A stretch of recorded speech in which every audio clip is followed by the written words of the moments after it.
ఓం శ్రీ మాత్రే నమః. అందరికీ నమస్కారం అండి. అందరికీ శ్రావణ శుక్రవారం శుభాకాంక్షలు. అందరూ పౌర్ణానికి ముందుగా వచ్చే రెండవ శుక్రవారం వ్రతం చేసుకున్నారని అనుకుంటున్నాను. నేనైతే మూడో శుక్రవారం చేసుకున్నాను. వ్రతాలు నోములు ఏం చేసుకోవాలన్నా ఒక నెల ముందు నుంచి హడావుడి మొదలవుతుంది. పండుగ ముందు రోజున మరింత హడావుడి ఉంటుంది. పూజకి సంబంధించిన సామాన్లన్నీ ముందు రోజునే క్లీన్ చేసుకున్నాను. అలాగే కిచెన్ కూడా ముందు రోజునే శుభ్రం చేసుకున్నాను. ముందు రోజునే ఇల్లు ఒళ్ళు శుభ్రం అయిన తర్వాత రేపటి ప్రసాదాల కోసం ప్రిపేర్ చేసుకుంటున్నాను. ప్రసాదం కోసం పల్లి ఉండలు చేస్తున్నాను. అవి హెల్త్కి కూడా మంచివి కదా. అంటే ముందు రోజున వేపి పెట్టుకుని మర్నాడు ఉండలు చేస్తాను. మిక్సీలో వేసి బెల్లము పల్లీలు వేసి ఉండలు చేస్తాను. అలాగే ముందు రోజే పూజా సామాగ్రి అన్నిటికీ గంధం బొట్టు పెట్టుకుంటున్నాను. ఇవన్నీ ముందు రోజునే చేసుకోవాలండి. గడప కూడా ముందు రోజున అలంకరించి పెట్టుకున్నాను. ఇల్లంతా మామిడి తోరణాలు అలంకరించుకోవాలి. అవి మాత్రం శుక్రవారం పొద్దున్న అలంకరించుకున్నాము. అలాగే ప్రసాదాల కోసం ముందు రోజునే నానబెట్టుకుని ఏమైనా ఉంటే నానబెట్టుకోవాలి. రోజునే కొన్ని రెడీ చేసి పెట్టుకుంటే పని సులభం అవుతుంది. శుక్రవారం పొద్దున్నే స్టవ్కి గంధం బొట్టు పెట్టుకుని నమస్కారం తెలుపుకుని ప్రసాదాలు స్టార్ట్ చేయాలి. అలాగే నైవేద్యాల కోసం పరమాన్నము అవి కంపల్సరీ వండుతాం కదా. వాటికి ఇత్తడి గిన్నెలకి మాత్రం డైరెక్ట్గా అలా పాలు పొంగించకూడదండి. కంపల్సరీ గంధం బొట్టు పెట్టుకుని ఆవు పాలతో పరమాన్నం చేస్తున్నాను.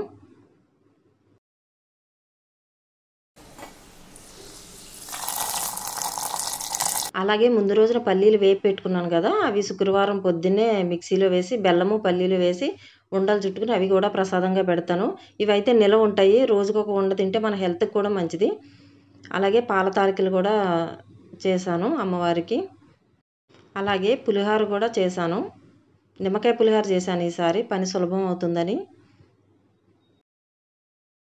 అలాగే ఈ వరలక్ష్మి వ్రతానికి కుడుములు పానకం చలివిడి వడపప్పు కూడా కంపల్సరీ పెడతాము. గారెలు కూడా చేశాను. నైవేద్యాలన్నీ కంప్లీట్ అయిపోయిన తర్వాత అప్పుడు పూజ దగ్గర అలంకరించుకుంటున్నాను. కలశం పెట్టుకోవడానికి పీఠం వేసి ఆ పీఠం మీద అష్టదళ పద్మం వేసి పసుపు కుంకుమ వేసుకోవాలి. పసుపు కుంకుమ వేసుకున్న తర్వాత ఒక ప్లేట్ పెట్టుకోవాలి. ఆ ప్లేటులో 3 గుప్పిళ్ళు కానీ 5 గుప్పిళ్ళు కానీ బియ్యం వేసుకోవాలి. బియ్యం వేసుకుని పసుపు కుంకుమ కొద్దిగా వేసుకుని అప్పుడు కలశ స్థాపన చేసుకోవాలి. అమ్మవారికి స్వామివారికి అలంకార ప్రియులు కాబట్టి తమలపాకులతోటి డెకరేట్ చేసుకుంటున్నాను. తమలపాకులు మందారాలతో డెకరేట్ చేసుకుంటున్నాను. కలశ స్థాపనకి మాత్రం పచ్చి పువ్వులు ఒరిజినల్ పువ్వులు ఉంటేనే బాగుంటుంది, ఆర్టిఫిషియల్ కాకుండా. కలశం చెంబులో నీళ్లు పోసి అందులో పసుపు కుంకుమ అక్షతలు వేసుకుంటున్నాను. కలశాన్నే అమ్మవారిగా భావిస్తాం కాబట్టి కొబ్బరికాయకి నిండా పసుపు రాసి కళ్యాణ బొట్టు పెట్టుకుంటున్నాను.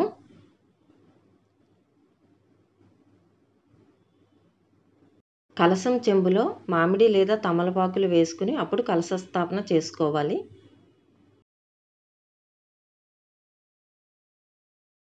బ్లౌజ్ పీస్కి పసుపు బొట్టు పెట్టుకుని ఫస్ట్ కొత్త బట్ట కదా, పసుపు బొట్టు పెట్టుకుని అప్పుడు ఆ బ్లౌజ్ పీస్ని కోన్లా చుట్టుకోవాలి. కోన్లా చుట్టుకుని కలశం మీద నిలబెట్టాలి. అది అలా చుట్టుకోవడం రాకపోతే డైరెక్ట్గా మడతని అలా డైరెక్ట్గా కొబ్బరి మీద కూడా పరిచి వేసేయచ్చు. కలశం మీద పెట్టుకుని గంధం బొట్టు పెట్టుకోవాలి బ్లౌజ్ పీస్ కూడా.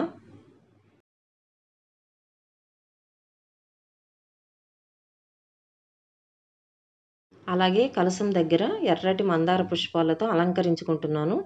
మన ఓపిక మన శ్రద్ధ ఎంతైనా అలంకరించుకోవచ్చు. తరువాత తెల్లదారం తీసుకుని 9 పోగులు వేసుకోవాలి. 9 పోగులు వేసుకుని పసుపు రాసుకోవాలి. అంటే అక్కడక్కడ తెలుపు లేకుండా నిండుగా పసుపు రాసుకోవాలి. రాసుకుని పుష్పాలతో ముడులు వేసుకోవచ్చు. అన్ని పుష్పాలు వద్దనుకునేటట్టయితే ఒక్క పుష్పంతోటైనా ముడి వేసుకోవచ్చు. ఆ పుష్పంతో కలిపిన ముడితోనే 9 ముడులు అయితే వేసుకోవాలి.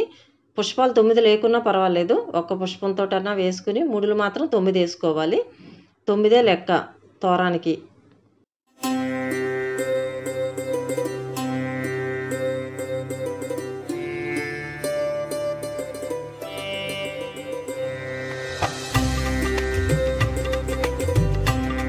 అలాగే కలశానికి కూడా పసుపు కొమ్ము లేదా తమలపాకుతో కంకణం కట్టుకోవాలి.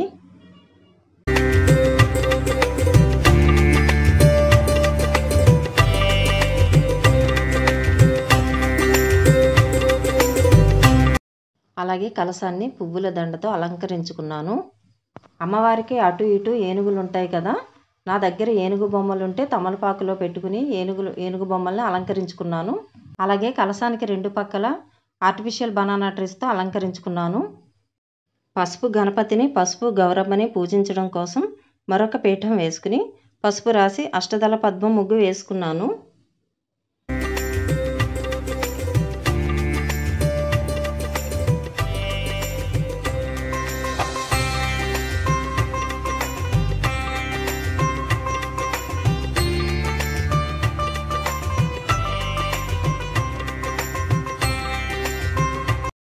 పసుపు గణపతిని చేసే ముందు ఒక ప్లేట్లో తమలపాకులో కుంకుమ అద్ది నా దగ్గర నవధాన్యాలతో చేసిన గణపతిని, లక్ష్మీ ప్రతిమని అలంకారానికి పెట్టుకున్నాను. ఇక్కడ కూడా తమలపాకులో కుంకుమ వేసి గంధపు చెక్కతో చేసిన 2 ఏనుగు బొమ్మల్ని అటు ఇటు అలంకారానికి పెట్టుకున్నాను. కలశానికి, ప్రతిమలకి వేయడానికి పత్తితో వస్త్రం తయారు చేసుకుంటున్నాను. అన్నీ ముందే రెడీ చేసుకుని పూజ దగ్గర కూర్చుంటే ఇంక లేవాల్సిన పని ఉండదు.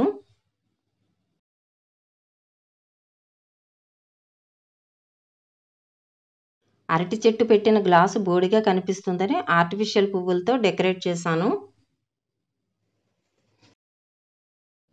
అలాగే ముఖ్యంగా దీపాలు పెట్టుకోవడం కోసం అక్కడ కూడా తమలపాకులో పసుపు కుంకుమ వేసుకుని దీపాలు అలంకరించుకున్నాను. ఫస్ట్ 4 దీపాలు ఒకే దగ్గర పెట్టాను. తర్వాత పూజ అంతా అయ్యాక 4 దీపాలు ఒకే చోట ఉన్నాయని 2 దీపాలు కలశం దగ్గరికి చేయించేశాను.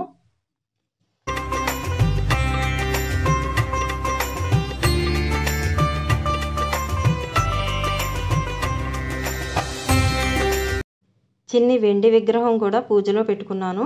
అలాగే కృష్ణుడిని కూడా ఒక తమలపాకు వేసుకుని తమలపాకులో పసుపు కుంకుమ వేసుకుని కృష్ణుడిని పెట్టుకుని తులసి దళం సమర్పించి అలంకరించుకున్నాను. పూజకి కావాల్సినవన్నీ రెడీ చేసి దగ్గర పెట్టుకున్నాను. ఇంకా పసుపు గణపతిని, గౌరమ్మని చేసుకుని పూజ స్టార్ట్ చేయడమే. పూజ స్టార్ట్ చేసే ముందే పసుపు గణపతిని చేసుకోవాలి.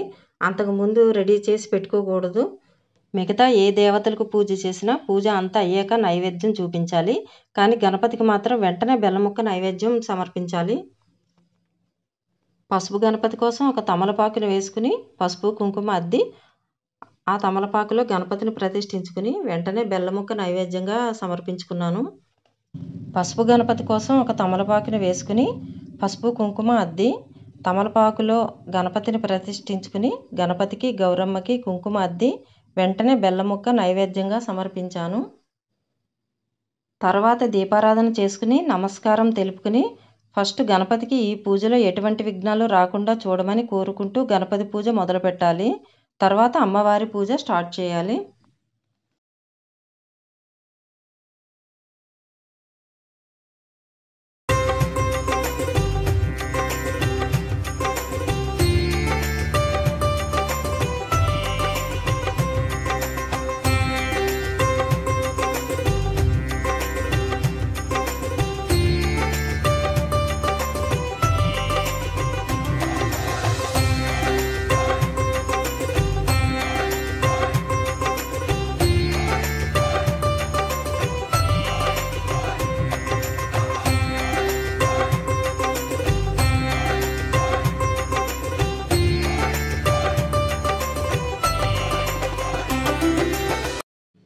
గణపతికి, గౌరమ్మకి పూజ అనంతరం చేతుల అక్షతలతో కలశం పట్టుకుని కలశ పూజ చేయాలి.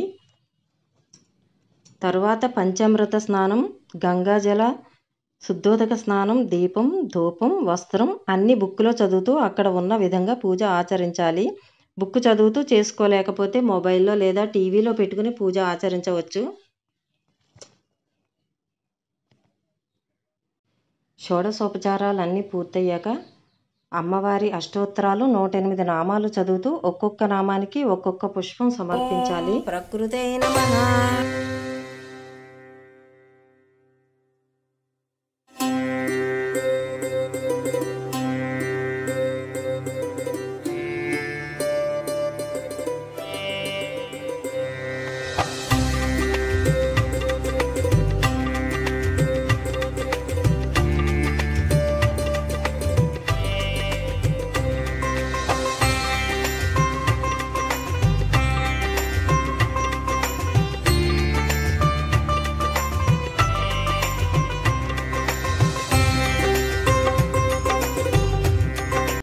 తరువాత మనం చేసిన నైవేద్యాలు అమ్మవారికి చూపించి నివేదించాలి.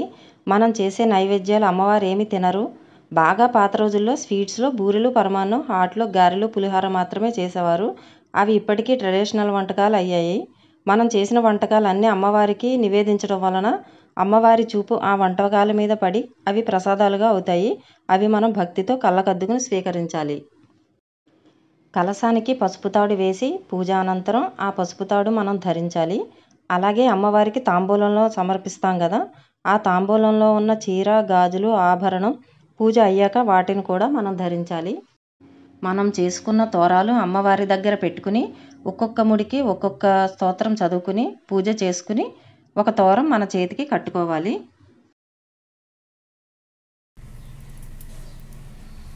కమలాయే నమః ప్రథమగ్రంథిం పూజయామి, రమాయే నమః ద్వితీయగ్రంథిం పూజయామి, లోకమాత్రే నమః తృతీయగ్రంథిం పూజయామి, విశ్వజనన్యే నమః చతుర్థగ్రంథిం పూజయామి, మహాలక్ష్మీ నమః పంచమగ్రంథిం పూజయామి, క్షీరాబ్దితనయాయ నమః షష్టమగ్రంథిం పూజయామి, విశ్వసాక్షిణ్యే నమః సప్తమగ్రంథిం పూజయామి, చంద్రసహోదర్యే నమః అష్టమగ్రంథిం పూజయామి, హరివల్లభాయే నమః నవమగ్రంథిం పూజయామి, శ్రీ వరలక్ష్మీదేవతాయే నమః.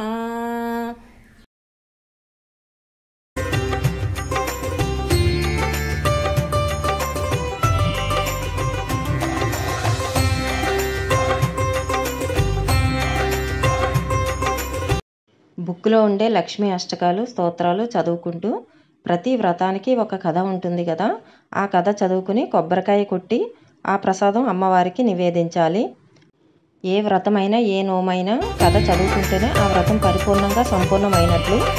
కథ భక్తి శ్రద్ధలతో చదవాలి. ఆ కథలో ఉన్న సారాంశం తెలుసుకోవాలి.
కథ చదువుకుని అమ్మవారికి కర్పూర నీరాజనాలు సమర్పించుకుని ప్రతి సంవత్సరం ఈ వ్రతం చేసుకునే భక్తిని, శ్రద్ధని ఇవ్వమని కోరుకుంటూ, అలాగే పూజలో చేసే చిన్ని చిన్ని పొరపాట్లు క్షమించమని కోరుకోవాలి.